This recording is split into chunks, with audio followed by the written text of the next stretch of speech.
Well, welcome to my 2023 governor predictions. So, it's almost the end of 2022 and I think it's the right time to make my first 2023 governor prediction. And let's start off for Louisiana. So Louisiana, fun fact, they do actually have a Democrat incumbent. That being John Bel Edwards, who is a conservative Democrat, pro-life, all that sort of stuff.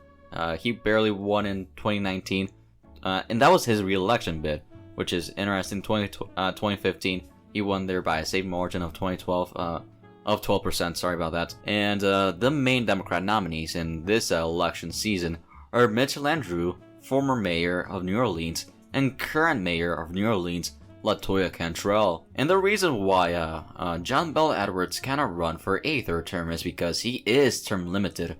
While for the GOP, it's basically between two people currently. The main one is Jeff Landry, the Attorney General, who is endorsed by Donald Trump Jr., so maybe we see Trump himself endorse him, but wouldn't be the first time we see Trump and Trump Jr. endorse different people. And John Kennedy himself is still undecided over if he will run or not, but he does have a lot of name recognition. He has long-term incumbency too, so he would be I would say he would be the best nominee for the Louisiana GOP by far. We will see if he stays in the Senate or runs for office for the governorship, but we'll see what happens. There's also some independent candidates, but I doubt that much happens. Another thing you have to learn about the state of Louisiana is that they have a jungle primary, which does make things way more chaotic. I'm just gonna go to the results in 2019, as you can see right here. The only issue that the GOP has in in this year's cycle is that they have to make sure they do not nominate way too many people, since that could split the vote. Currently, my prediction is that whether it's Landry or Kennedy, they will likely win here by a safe margin of above 12%, probably like 12% to 15%, but too early to make a exact margin prediction. But the GOP will likely pick up this governor seat quite easily. And now for Mississippi. So for Mississippi, the Republicans are in a bit of a struggle right now. They are still favored, but Tate Reeves is the unpopular governor incumbent right now. He is eligible to run for a second term, but the issue is he is not that much liked because of the poverty, but mostly because of the water issues and that are affecting many people, and quite a big problem for him. He hasn't announced yet if he's running or not. The other nominees are Gunn, Watson, Fitch, and Bill Wheeler Jr. for the GOP, and Bill Wheeler Jr. is the son of former Governor Bill Wheeler, so that is quite a fun fact.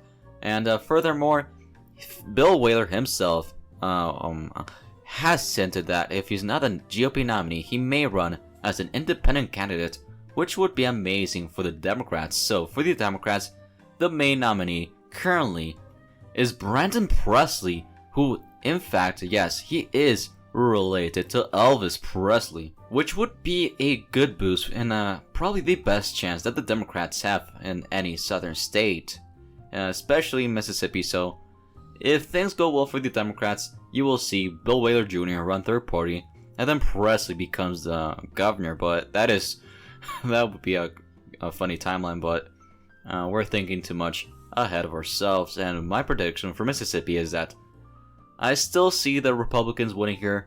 I'm gonna say if Tate Reeves is the nominee, I'm gonna put this as lean R. I think he is quite unpopular, but Mississippi is quite Republican. I would see him winning here by, I don't know, 3 to 5%. But if it's someone else, I see the GOP winning here by 5 to 7%. Quite an okay win. But if Wheeler runs third party, then we could see blue Mississippi, which would be quite a sight. But for now, likely R. And now for Kentucky. But wait, before that, I actually want to mention an interesting fact. So as you can see, Mississippi actually uses and has an electoral vote tally, which I do find quite unique, and is one of the few states, if not the only one, I think, that actually uses this, because of their constitution of Mississippi, which says that one electoral vote will be given to each House district. And this really does come from the fact that of the Jim Crow era, which this is why they have an actual vote tally. And now for Kentucky. So for Kentucky, a lot of people forget that Kentucky, even though it's really a ruby red state, they actually do have a Democrat governor, that being Andy Beshear, who won here. I should say won there by barely in 2019 by 0.36% against I think it was Matt Bevin, right? Who was a really mediocre GOP nominee. And there we go. So the only I think the only issue in the Democratic primary that Andy Beshear has is Pepe Martin and Jeffrey Young, who is a pro-Putin, anti-Ukraine, and pro-DeSantis 2024 Democrat. He is also a perennial candidate, and he is a bit of a meme, I won't lie to you. And he also follows me on Twitter, fun fact. And for the Republican primary, the main two people are basically Daniel Cameron, Attorney General of Kentucky, who was endorsed ages ago by Donald Trump. I think it was like, perhaps even maybe early 2021? I don't know why Trump really endorsed him that early, but we will see what happens.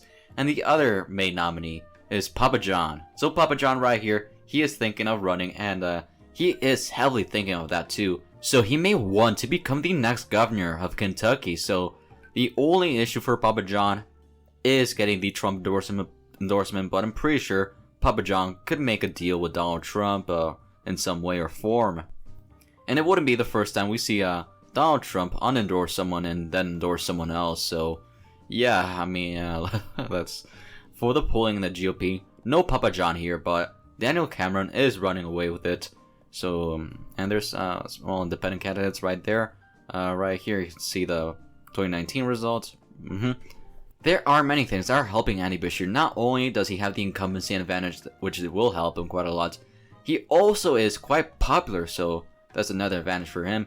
And because it's 2023, there will be no Republican above him in the tickets, so that will help him quite a lot. It's basically going to be a small statewide race between him and his opponent, which will also help him.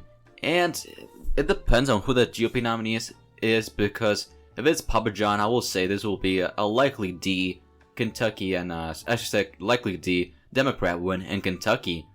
But assuming it's a Cameron, I think I'm gonna say Andy Beshear would win here by a margin of 1 to 3%. And as you can see, the GOP would pick up one seat, that being in Louisiana, and in 2023 they won with 2 seats against the Democrats' 1 seat. Thank you for watching. Feel free to leave a like, join the channel membership, and see you next time.